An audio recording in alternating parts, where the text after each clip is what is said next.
But I want to talk about relationships, and I want to talk today specifically, and I hope you do join me, hi everybody out there, about commitment phobia.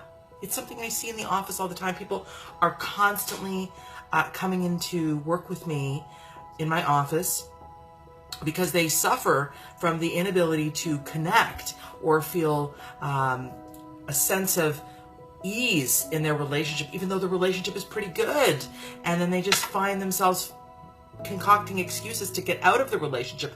Or another aspect of commitment phobia is where you kind of create like a sort of a list of issues about this person, even though, you know, like a shopping list about this person to get yourself out of it.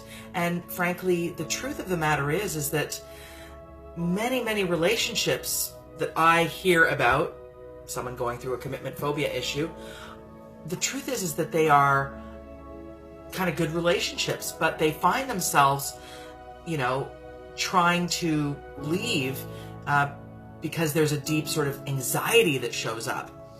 And I find that often the anxiety that shows up is sometimes doesn't make any sense. It will be sort of the terrorist words of what if this and what if that, and usually that person is, you know, not actually making clear logical sense about it. It's kind of like a panic response.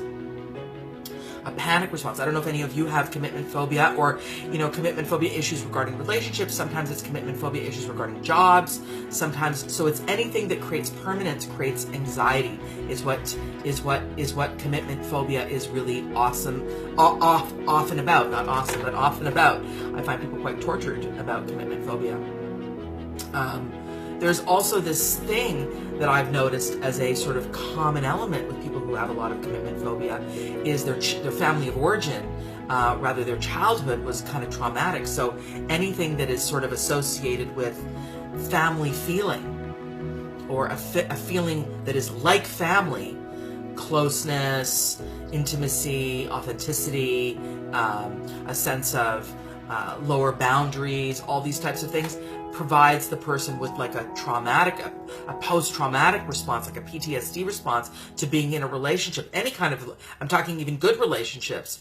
And then that messes with the brain, and then the brain starts to do its number with the shopping list of bad things and ways to sort of, I find also people with commitment phobia have sort of a perfectionistic sort of grass is always greener on the other side piece.